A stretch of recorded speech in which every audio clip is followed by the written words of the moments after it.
صلى على الحبيب قلبك يطيب. حبايبي وبناتي واخواتي، يا رب تكونوا بخير داخل مصر وخارج مصر وجميع الدول العربيه. صلى على حضره النبي. ان شاء الله كل سنه وانتم طيبين يا جماعه. احنا جايبين كرنب، هنفرز كرنب اهو في الفريزر. بصوا هات الكرنبايه الصغيره البلدي دي، شوفي تكون مهويه، ما تجيبيش المكتومه المليانه قوي دي. تطلعي الورق يتفرتك معاك، انما المهويه الورق تتسلخ معاكي كده على طول. ماشي يا حبايب قلبي، ورخيص يعني. احنا جايبين الثلاثه دول ب 20 جنيه من السوق اهو. شوفي مهون ازاي وجميل ازاي، حلو ازاي. شوفي الرخيص. والشتا بقى وجمال الشتا بقى، الكرنب بقى والسبانخ والخبيزه والبسله والفاصوليا والجزر طبعا بيكتر. كل حاجه الشتا بتبقى جميله بصراحه. وكل سنه وانتم طيبين يا حبايبي. اللي عايزه تجيب بقى كرنب تفرز، هاتي بقى اليومين دول كده في اول الحاجه. عايزه تفرزي الحاجه تجيبيها في اولها، بتبقى لسه طالعه حاجه نظيفه وحاجه حلوه.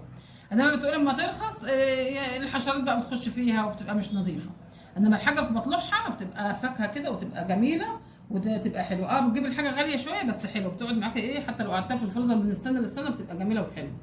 ماشي يا حبايبي. احنا هنفرز الكرنب ده ان شاء الله النهارده. انا هقطعه معاك اهو. ماشي. وهقوم حاطه ميه على البوتاجاز. تحط في الميه الملح ومعلقه معلقه كمون اهو. شوفي طازه ازاي وجميل. ما ترميش ولا ورقه ترميها. دوري بقى الكرنبايه كده اهي. حبايبي اللي لسه العرايس الجداد اللي ما يعرفوش يقطعوا الكرنبايه اهي، تقطعيها كده اهي. قطعي الراس كده مره واحده. حبايبي الميه غليت، حطينا الكمون ونحط الملح. ماشي. هتسلقي بقى في زيت، تسلقي نص سوا يا دوبك يشم الميه كده، عشان بصي الكرنب الشتا يبقى طري مش زي بتاع الصيف. بتاع الصيف بيبقى مجلد.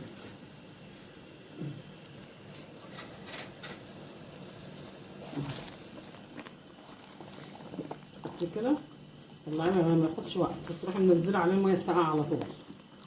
ولو عندك بقى الفريزر غير الفريزر بتاع التلاجة، تروح حاطه الكرنبايه وهي صغيره كده وانت موراها كده، تروح حطها بحالها في قلب الفريزر. ليه؟ الفريزر بيسوي مش زي الفريزر بتاع التلاجة لو عايزه تحطها نيه. انما انا بدي اروح مديله غلوه كده بصي ثانيه واحده كده.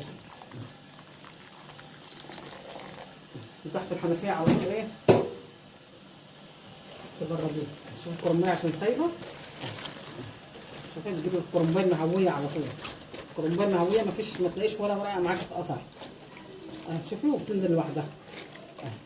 شوفي الكرنبايه تنزل لوحدها طالما مهويه، تروح نازله لوحدها. ما تجيبيش عمرك تجيبي الكرنبايه المكتومه. ما تجيبيش الكرنبايه المكتومه مش هتطلع معاكي ورق. كل ورقه هتطلعها متقطعه، انما المهويه تطلع الورقه بورقتها وتطلعيه تروح حاطه نديله صدمه على طول تحت الحنفيه، عشان لما تسيبيه بسخونيته هيتهري اكتر. لكن لا، احنا عايزين نخزنه. نروح مدينه لفه كده على طول وحاطينه تحت تحت الميه. نديله من السخونيه خالص تحت الميه كده.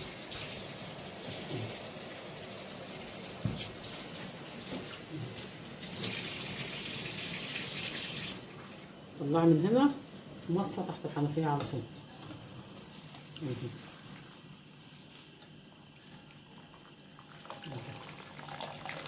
بس ما ياخدش سوا خالص،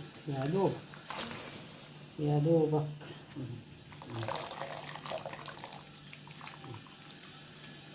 فتح عليه الحنفيه على طول. شوفي الكرنبايه من اول ورقه لاخر ورقه مهويه خالص معاك ازاي.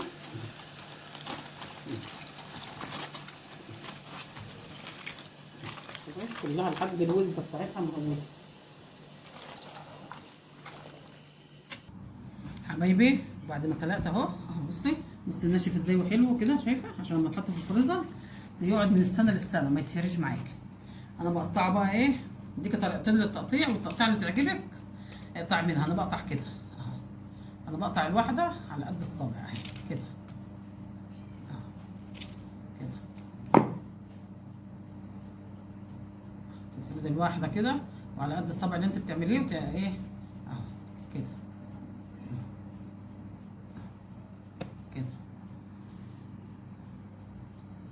يبقى معاكي تحطيه في الفريزر تطلعي يبقى جاهز، الا على على الخلطه.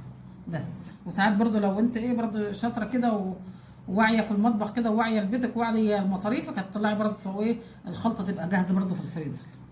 دي تقطيعه، وادي ايه كمان تقطيعه اهي. المهم تقطعي ما تهدريش حاجه. وكل اللي يطلع ده احنا في الليفت اهو، كل سنه وانتم طيبين. لو عندك ليفت تروحي مشرخه دي كده اهي كده، عاملاها كده، وتروحي قطعاها كده وتحط في الليفت، يشرب بقى ميه الليفت يبقى جميل، تطلعيه بقى يبقى احمر وتحفه كده اهو. احسن ما تجيبي مخلل من بره ب5 جنيه ولا ب10 جنيه، لا ب10 جنيه ليفت هياكل العيله وعيله العيله والجيران وجنب الجيران اهو. شوفي دي تقطعتين اهو، تقطعي برده كده اهو، تروحي جايباها كده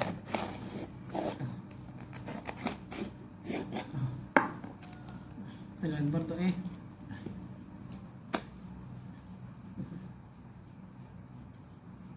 يعني برده زي ما انت عايزه، زي ما على قد الصابع اهو كده.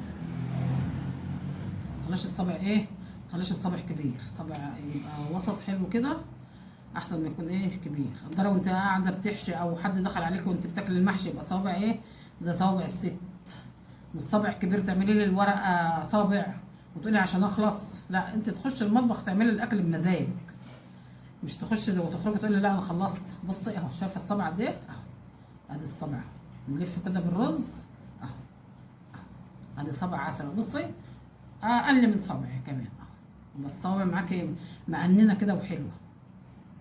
مش تعملي الورق على صباعين، لا، العين بتاكل يا حبايبي قبل البق.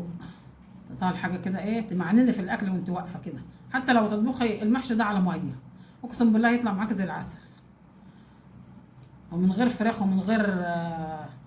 ومن غير لحمه ومن غير بط ومن غير اي حاجه. طلعيه كده يطلع معاكي زي العسل. وخصوصا كرنب الشتا ده بيبقى تحفه التحف، من غير من غير بقى فراخ ومن غير لحمه ومن غير اي حاجه. حبايبي انا خلصت كده تقطيع الورق. بصي زي ما وريتك في اول الفيديو تقطيع الورق اهو. بصي يا دوبك الواحده على قد الصباع اهي، شايفه صغيره وجميله ازاي.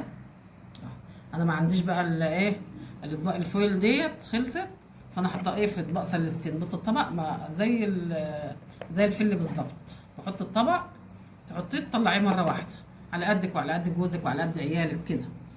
طبعا دوت مش هنرميه، دوت ايه هنحطه في قعر الحله. بدل ما نقطع بصلايه ولا قطايه ولا حاجه، لا دوت ايه نقسمه كده برده، نروح ايه حاطينه في قعر الحله كده تحت ايه فوق الورق الاخضر. احنا نحط دوت الورق الاخضر دوت نحطه في قعر الحله من تحت، ونحط دوت فوق ايه فوق الورق الاخضر كده، بيبقى مسكر برده وبيبقى حلو في قعر الحله.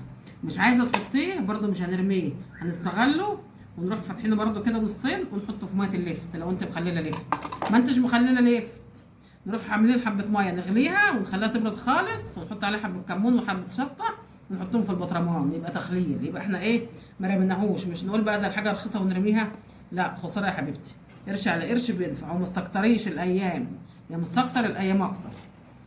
حبايبي اللي وصل معايا لحد هنا حبايبي، عايزه لايك وشير ماشي، واشوفكم في فيديو جديد ان شاء الله. ويا ريت تخشوا على اليوتيوب ماشي، القناه تكبر بكم يا حبايب قلبي. اشوفكم في فيديو جديد ان شاء الله، والسلام عليكم ورحمه الله وبركاته.